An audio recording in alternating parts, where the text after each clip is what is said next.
Aqui estamos dando sequência ao nosso estudo em grupo. Estamos estudando Ação e Reação, livro maravilhoso, cheio de coisas importantes a se saber.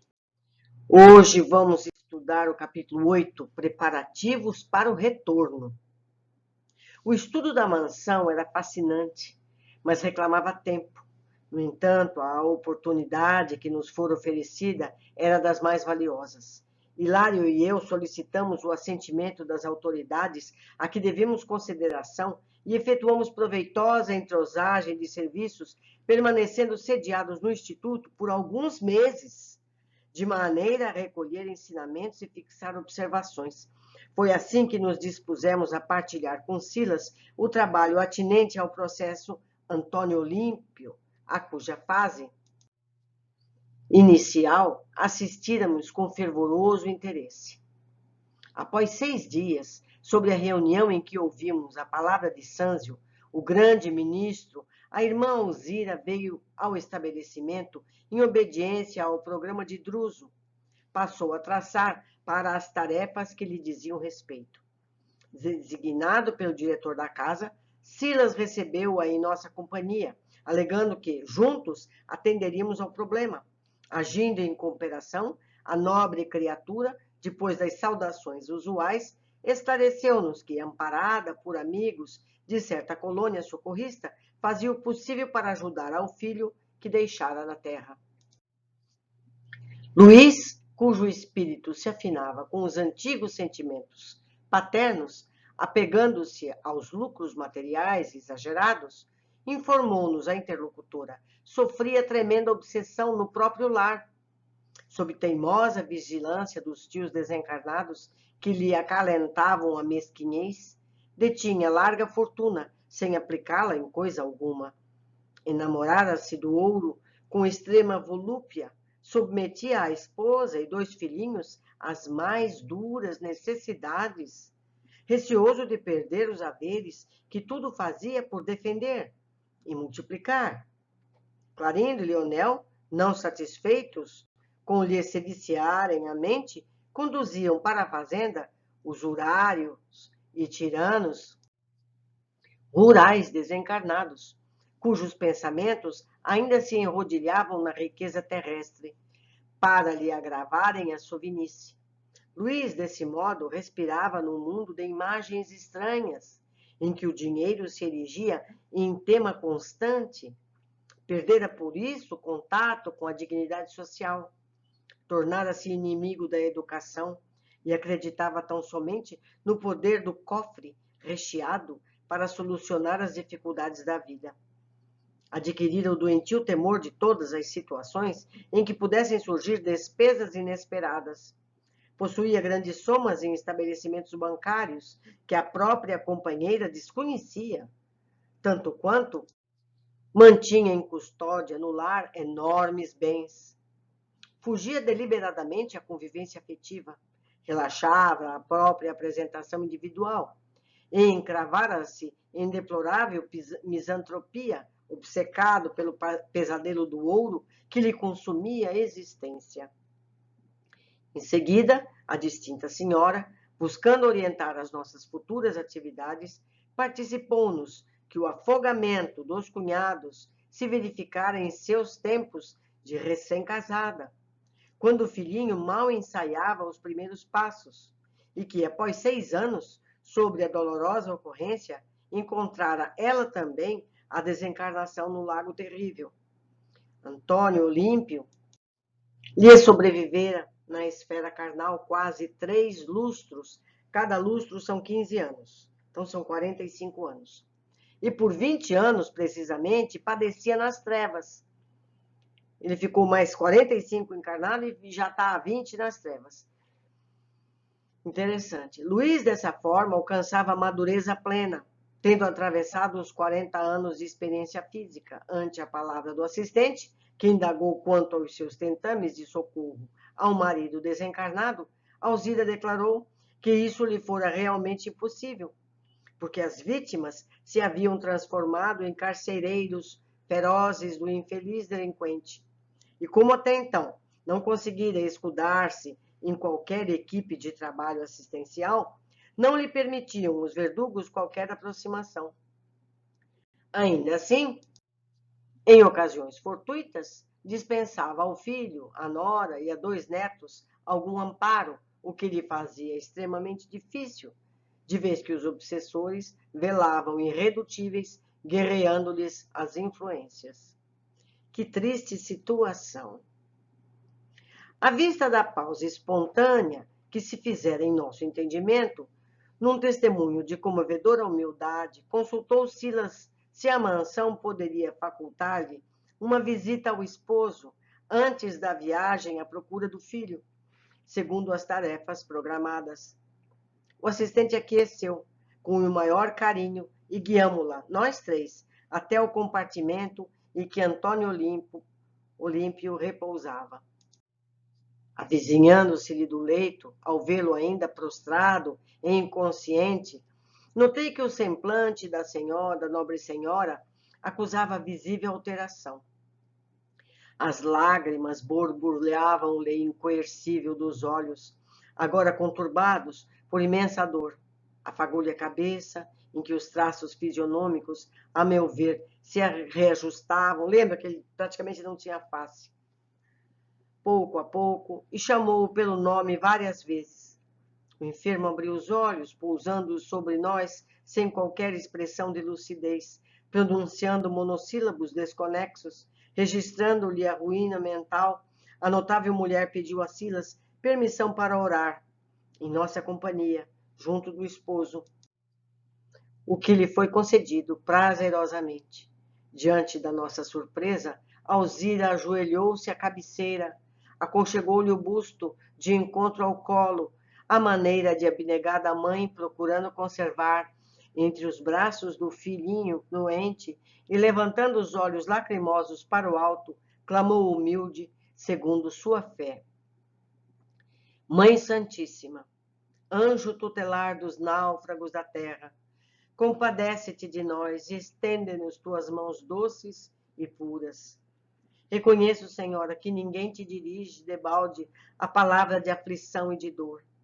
Sabemos que o teu coração compassível é luz para os que tresmalham nas sombras do crime e amor para todos os que mergulham no abismo do ódio.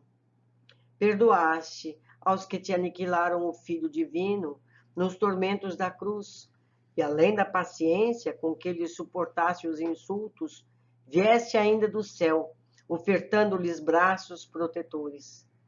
Mãe bondosa, tu que ergues os caídos de tantas gerações terrenas, a que saras piedosamente as feridas de quantos se petrificam na crueldade, lança caridoso olhar sobre nós, meu esposo e eu, jungidos às consequências de duplo homicídio que nos fazem sangrar os corações. Eu e ele estamos renovelados nas teias de nosso delito.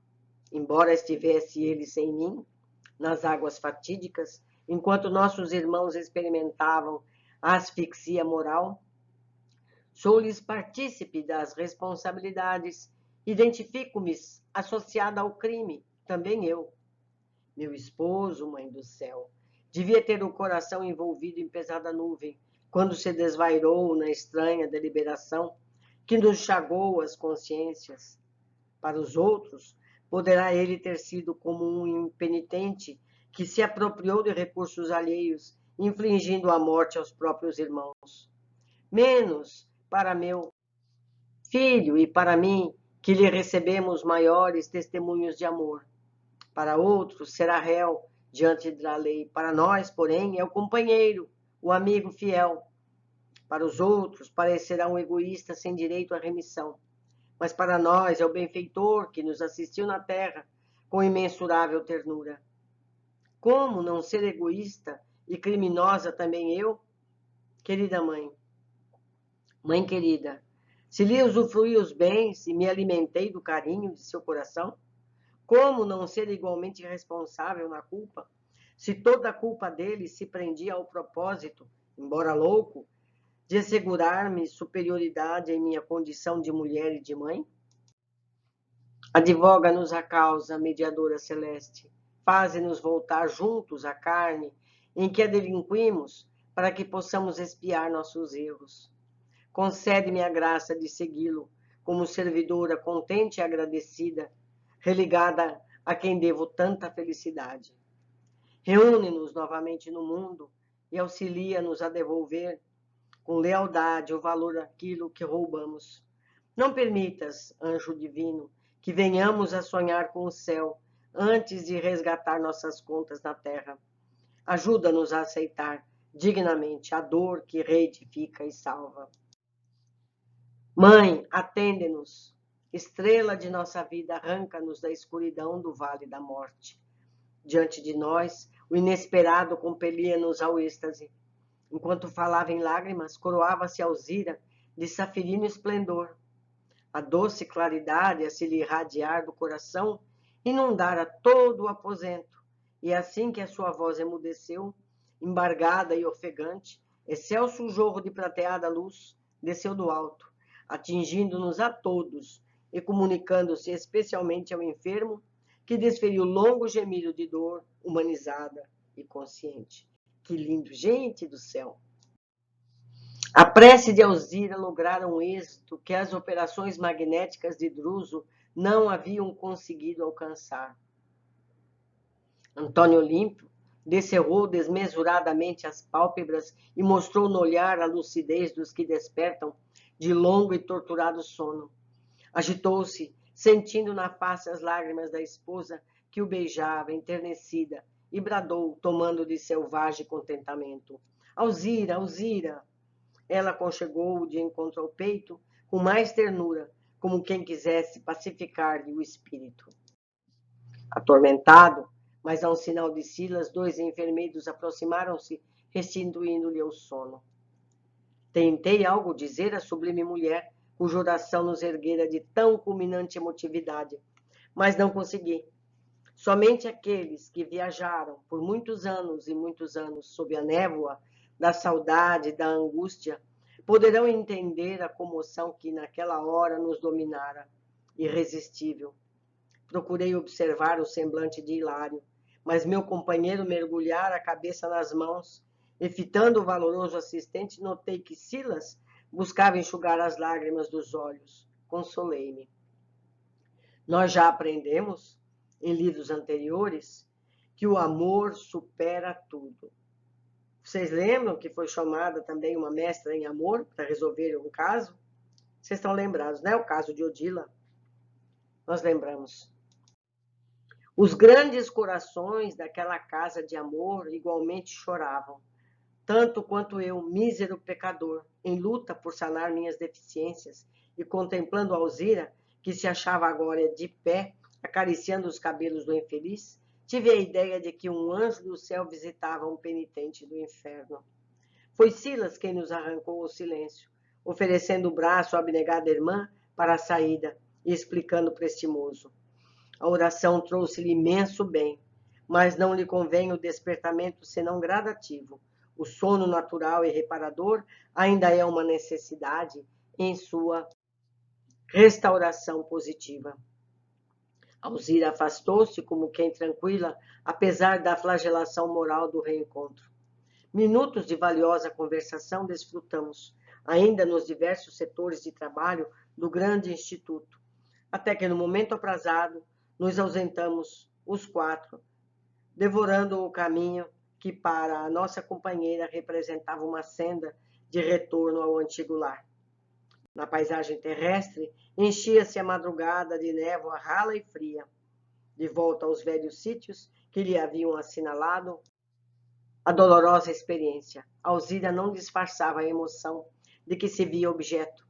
Levemente amparada pelo braço de Silas, designava aqui e ali este ou aquele trecho dos caminhos e pastagens que lhe evocavam mais expressivas recordações. De repente, desvelou-se-nos em estreita planície o casario em que se lhe desenvolvera o drama funesto. Em verdade, o luar revelava sólida construção, em franca decadência. Extensos pátios laterais exibiam grandes jardins arruinados pelo pisoteio constante dos bovinos de grande porte, porteiras desconjuntadas, tapumes destruídos e as varandas imundas, falavam, sem palavras, da desdídia dos moradores. As entidades estranhas, embuçado em largos véus de sombra, transitavam absortas nos grandes terreiros, como se ignorassem a presença uma das outras. Com o invisível receio que se fez, ouvida a esposa de Olimpo, notificou-nos em surdina. São onzenários quer dizer uma pessoa, um agiota, um usurário. São onzenários desencarnados, trazidos subrepticamente até aqui por Leonel e Clarindo, de modo a fortalecerem a usura no espírito de meu filho. Não nos enxergam? Perguntou Hilário compreensível e intrigado. Não, confirmou Silas, com certeza nos identificam a chegada. Entretanto, pelo que deduzo, encontram-se demasiadamente fixados nas ideias que se mancomunam. Não se preocupam com a nossa presença, desde que não lhes penetremos na faixa mental, comungando-lhes os interesses. Isso quer dizer, comentei, que se algo lhes falássemos acerca da fortuna terrena, excitando-lhes o gosto da posse humana, indiscutivelmente nos dispensariam melhor atenção. Exatamente. E por que não o fazer? Inquiriu meu companheiro curioso. Não nos seria lícito desperdiçar tempo, respondeu-nos o amigo, mesmo porque o trabalho que nos compete espera por nós, a reduzidos passos. Ignoramos até agora como se nos desdobrarão as tarefas.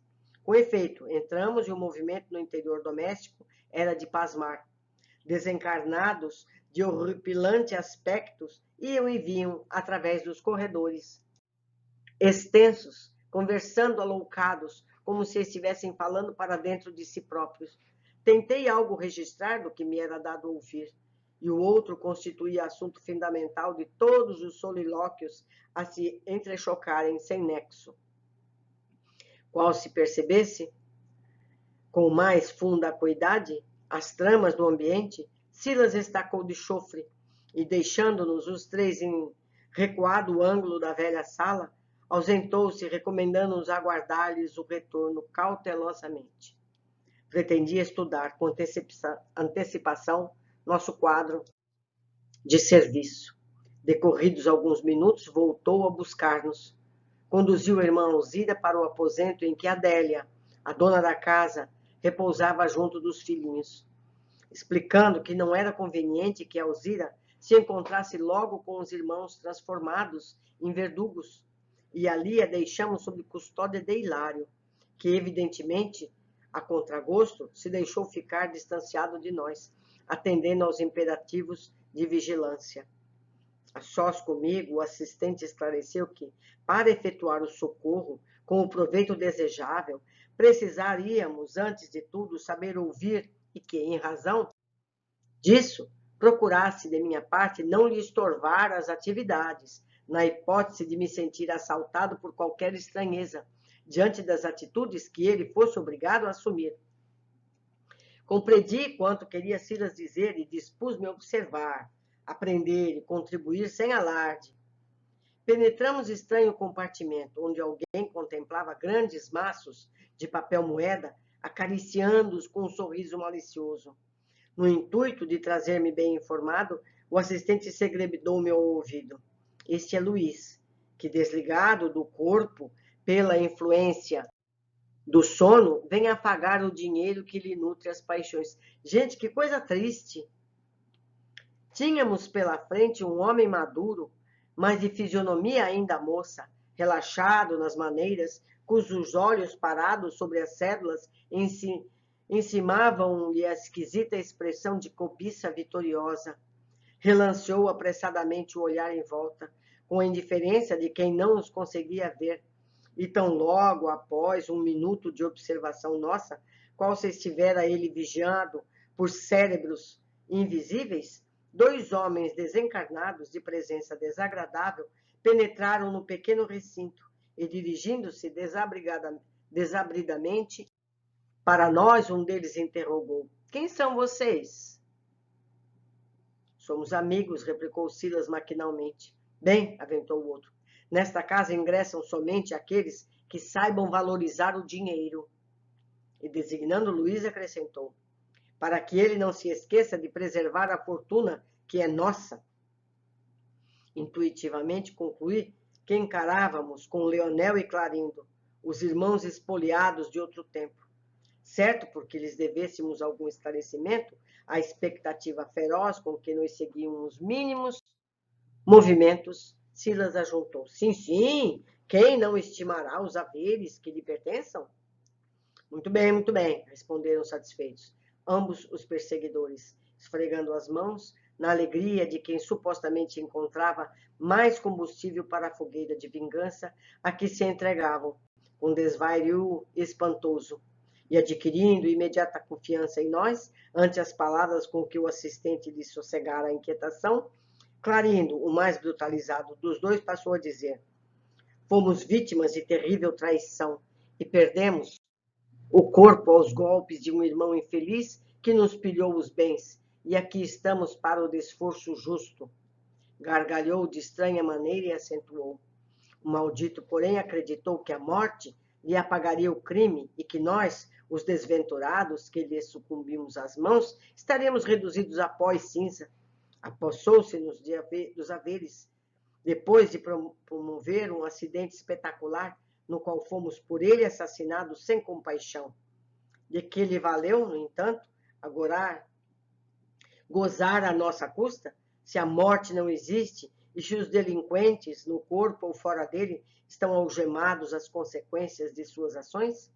O bandido sofrerá os resultados da infâmia contra nós, e aqui respira o filho dele, cujos menores movimentos governaremos até que nos restitua a fortuna de que somos legítimos senhores. Por tempo relativamente longo, ambos desfrentaram um largo repertório de lamentações, reforçando as cores do sinistro painel mental a que se acomodavam. E talvez cansados de martelar nas mesmas alegações, sem qualquer resposta de nossa parte, confiaram-se à pausa mais dilatada, que Clarindo rompeu, dirigindo ao assistente em tom amargo. Não admitem vocês que temos razão? Sim, aprovou Silas enigmático, todos temos razão. Entretanto, atalhou Leonel algo cínico, querá porventura intervir em nossos propósitos? Nada disso, consertou meu amigo com inflexão jovial. Desejo simplesmente lembrar que por dinheiro já lutei excessivamente, crendo que o direito prevalecia de meu lado. Certo, porque a observação algo dúbia chocava os interlocutores. O chefe de nossa expedição valeu-se da expectativa natural e perguntou: amigos, vemos que esta casa permanece largamente povoada de irmãos nossos ensandecidos. Serão todos eles credores dessa família infortunada? O olhar inteligente que o companheiro me endereçou deu-me a perceber que o inquérito afetuoso guardava o objetivo de entreter a confiança dos vingadores intrigados. Leonel, que me parecia o cérebro da empresa delituosa, foi presto na resposta. É que, até agora, falou impassível, precisávamos dividir o tempo entre pai e filho, e por isso localizamos aqui, temporariamente, os onzenários enlouquecidos, que fora do campo carnal apenas mentalizam o ouro e os bens a que se afeiçoaram no mundo, de modo a nos favorecerem a tarefa. Acompanhando o Sovina, que nos obedece ao comando, constrange-no a viver, tanto quanto possível, com a imaginação aprisionada ao dinheiro que ele ama com tresloucada paixão. No entanto, presentemente, informou Clarindo magoado, o criminoso que sitiávamos nas trevas nos foi arrebatado à vigilância. Disporemos de mais tempo para acelerar a nossa desforra. Pagará o filho dobrado preço, já que o assassino foi ocultado aos nossos olhos. Longe de qualquer precipitação na defesa da verdade e do bem, o assistente falou calmo. O esclarecimento nos faz crer que este homem, designou Luiz, que prosseguia fascinado pelos maços de cédulas da gaveta abarrotada, além do apego enfermiço à precária riqueza humana, ainda sofre a pressão de outras mentes, alucinadas quanto a dele, nos enganos da posse material. Nesse caso, o doentio desejo de que se sente objeto é naturalmente elevado à tensão máxima. Lionel, percebendo que Silas penetrava o âmago do problema com surpreendente facilidade, explicou entusiasmado. Aqui aprendemos nas escolas de vingadores. Em seguida tem uma explicação. Vingadores refere-se à entidade, a organizações mantidas por inteligências criminosas, homiziadas temporariamente nos planos inferiores. É uma nota do autor espiritual. André Luiz depois essa nota. Então, retomando, sim, aprendemos nas escolas de vingadores que todos possuímos, além dos desejos imediatistas comuns, em qualquer fase da vida, um desejo central ou tema básico dos interesses mais íntimos. Por isso, além dos pensamentos vulgares que nos aprisionam à experiência rotineira, emitimos com mais frequência os pensamentos que nascem do desejo central, que nos caracteriza. Pensamentos esses que passam a constituir o reflexo dominante de nossa personalidade. Desse modo, é fácil conhecer a natureza de qualquer pessoa, em qualquer plano, através das ocupações e posições em que prefira viver.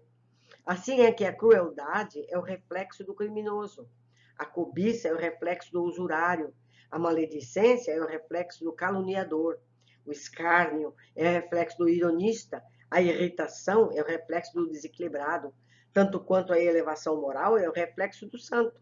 Conhecido o reflexo da criatura que nos propomos retificar ou punir, é assim, muito fácil superalimentá-la com excitações constantes, rebustecendo-lhe os impulsos e os quadros já existentes na imaginação e criando outros que lhe sobreponham, nutrindo-lhe dessa forma a fixação mental.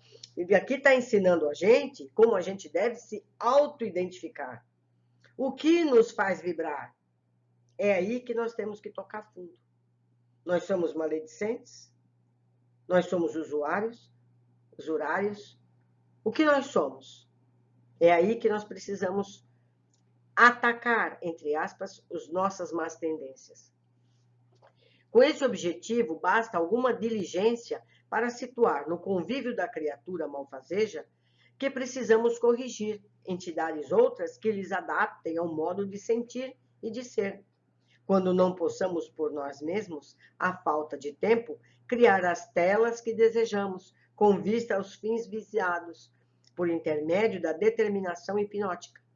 Através de semelhantes processos, criamos e mantemos facilmente o delírio psíquico ou obsessão, que não passa de um estado anormal da mente, subjugada pelo excesso de suas próprias criações, a pressionarem o campo sensorial, infinitamente acrescidas de influência direta ou indireta de outras mentes, desencarnadas ou não, atraídas por seu próprio reflexo. Tivemos aqui uma aula de um mestre de obsessão. E fazendo uma engenharia reversa, nós sabemos como a gente deve fazer para evitar ser um obsediado. Não é verdade? Está aqui.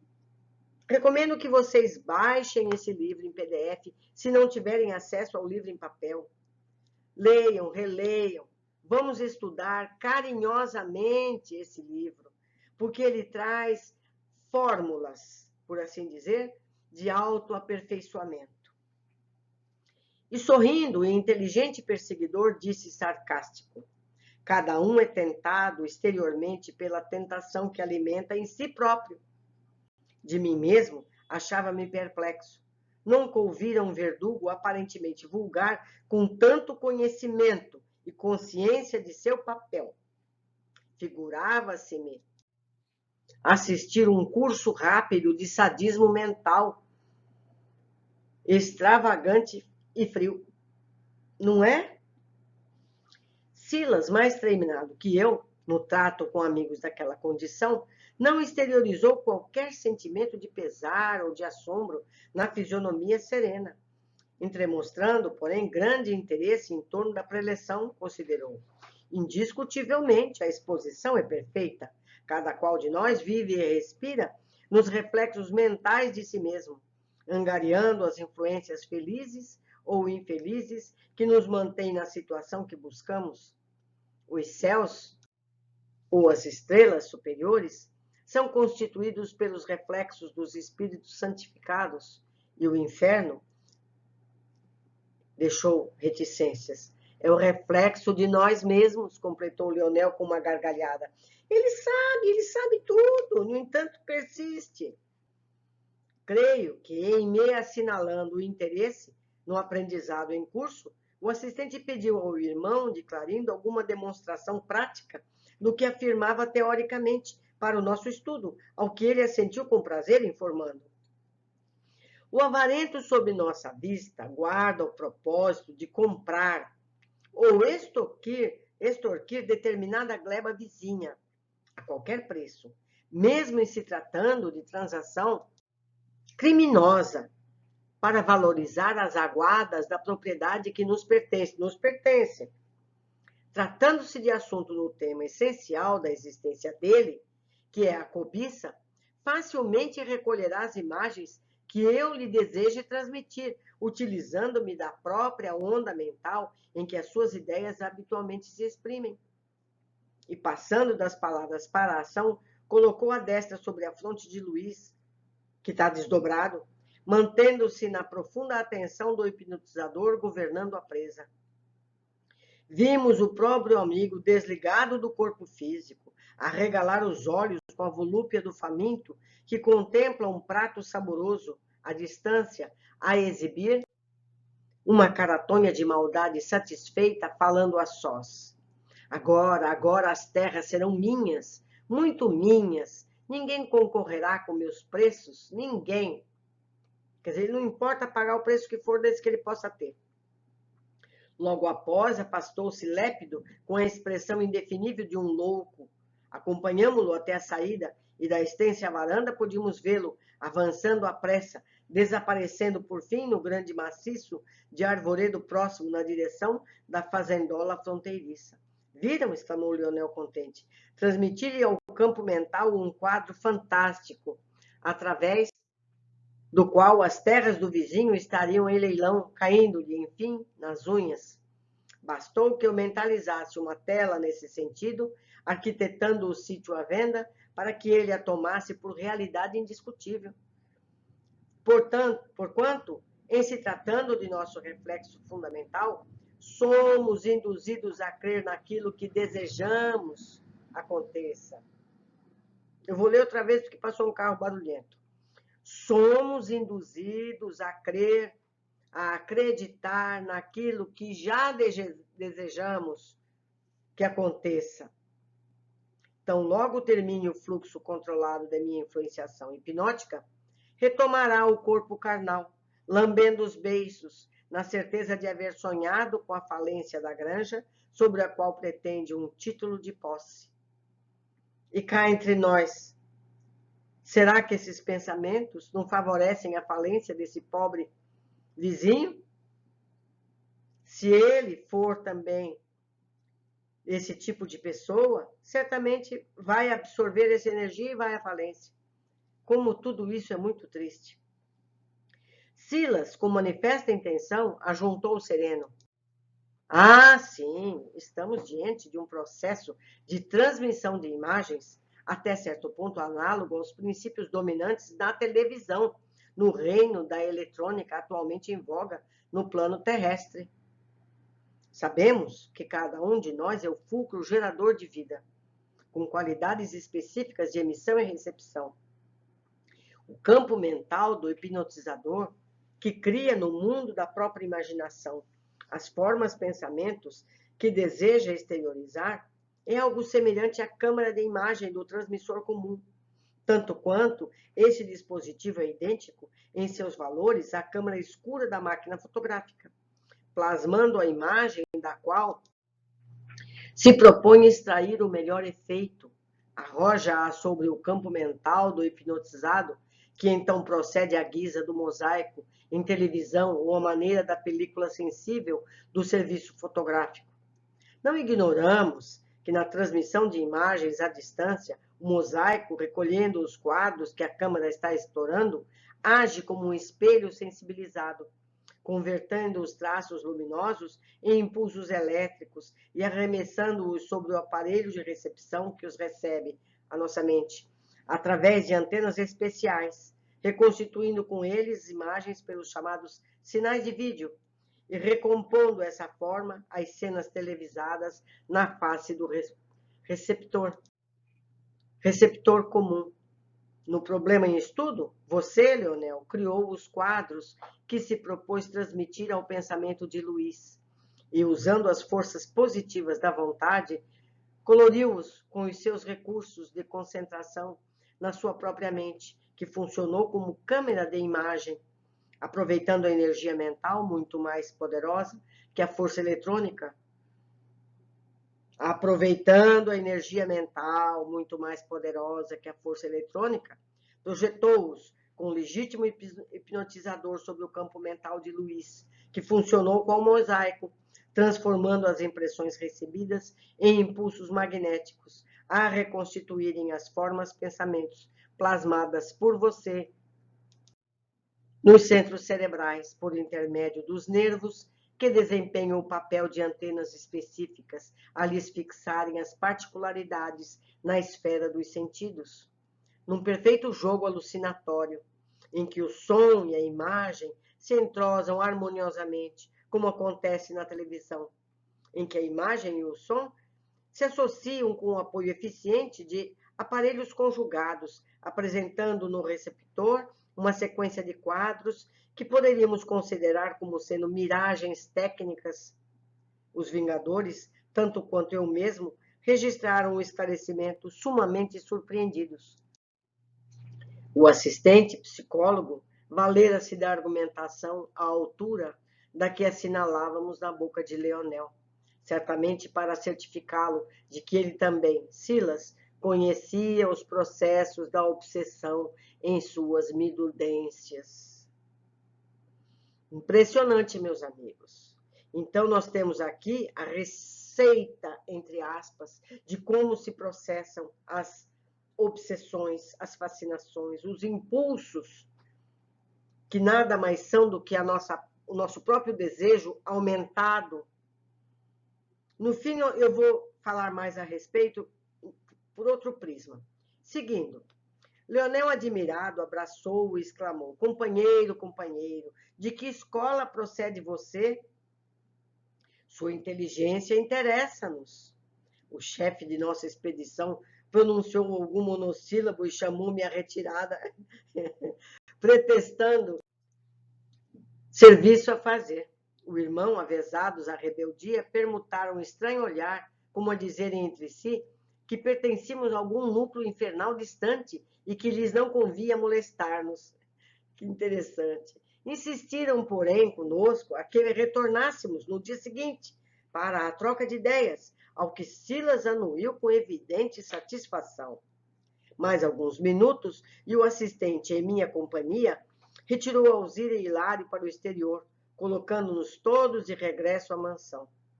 O prestimoso servidor do bem, na viagem de volta, mantinha-se silencioso, pensando. Contudo, diante de minha perplexidade, aclarou o fraterno: não, André, ainda é cedo para apresentar Alzira aos infortunados verdugos. Pela conversação de Leonel, percebi que cruzamos o caminho de duas vigorosas inteligências, cuja modificação inicial há de ser feita com amor, para realizar-se com segurança. Voltaremos amanhã sem a presença de nossa amiga, para um entendimento mais estável, por isso mesmo, mais valioso. Passei, desse modo, a esperar ansiosamente pelo dia seguinte. Meus amigos, este livro, em especial esse capítulo, nos mostra todas as facetas da obsessão. E como eu já havia dito, a engenharia reversa, ou seja, você pode usar isso invertidamente para se defender desse processo. Vamos às observações que eu fiz na época que eu estudei esse capítulo. Vimos nesse capítulo como as sombras atuam entre os encarnados. Infelizmente, somos fracos e caímos com facilidade, desde que não estejamos atentos às nossas tendências. E como nos noticiários, tendemos a crer no que nos convém, e por isso acreditando em informações erradas. É preciso ter em mente essas possibilidades e nos avaliarmos sempre. Foi dito, somos induzidos a crer naquilo que desejamos aconteça, não é? Se nós não gostamos de determinada pessoa pública, quando a gente vê uma notícia, a gente já distorce, achando que aquilo é para prejudicar aquela tal pessoa, quando na verdade pode não ser. Isso é falha nossa? É algo que precisamos processar em nós mesmos? Os processos de transmissão são semelhantes. Estamos diante de um processo de transmissão de imagens, até certo ponto análogo aos princípios dominantes na televisão, no reino da eletrônica atualmente em voga no plano terrestre. Aqui ele usou a comparação da transmissão eletrônica, por exemplo, é feito um filme aqui, que é mandado imediatamente via satélite. Quando eles fizeram isso aqui, isso não existia, era videotape, gravava e passava ali. Hoje é mais perto daquilo que ele quis demonstrar. Então, você remete uma imagem, qualquer pessoa que tenha um telemóvel, ele transmite uma imagem para qualquer parte do mundo, instantaneamente, não é? Então, ele associou essa possibilidade ao nosso cérebro. Eu já comentei isso em capítulos anteriores. Então, você emite uma imagem, uma ideia, com peso e emoção para outra pessoa, outra mente qualquer, que a recebe, aceitando ou repelindo. Nesse trajeto, essa vibração capta outras similares, e isso já chega carregado. E eu completo, se você não recebe, por não ter essa frequência de onda, isso volta para a pessoa que o recebe de volta. Agora, eu quero fazer um parênteses aqui, que não foi dito, mas é similar. Até que ponto nós não sofremos essa obsessão nas propagandas? Será quando eles oferecem um carro de luxo, uma joia, uma roupa, uma coisa qualquer, um perfume? Nos comerciais de TV, nós não estamos sendo subjugados da mesma forma? Será que nós não compramos determinado produto porque isso nos foi incutido? Até que ponto nós somos sensíveis? Então, isso serve do ponto de vista espiritual, como serve do ponto de vista físico. Será que nós não estamos consumindo sem realmente precisarmos? Será que não foi imposta essa necessidade dentro de nós? Vale lembrar sempre que a semente existe em nós.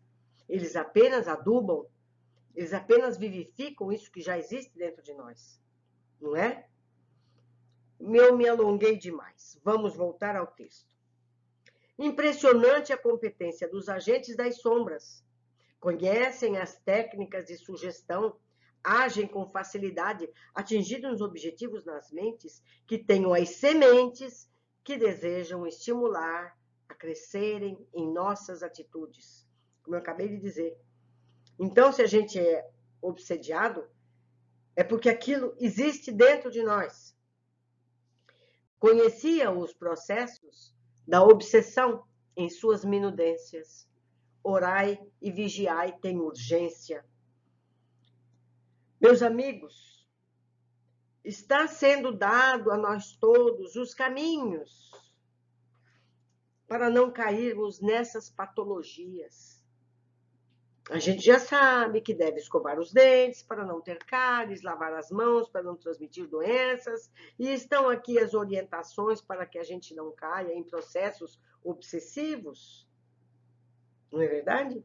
E vou além, para que a gente não faça processos obsessivos nos outros, porque isso é possível, já aprendemos, não é verdade? Eu sei que esses estudos estão sendo muito valiosos para todos nós. Eu agradeço imensamente a companhia que me fazem e eu espero pelos contatos para que possamos trocar mais e mais ideias, crescendo juntos. Eu espero todos vocês no nosso próximo capítulo.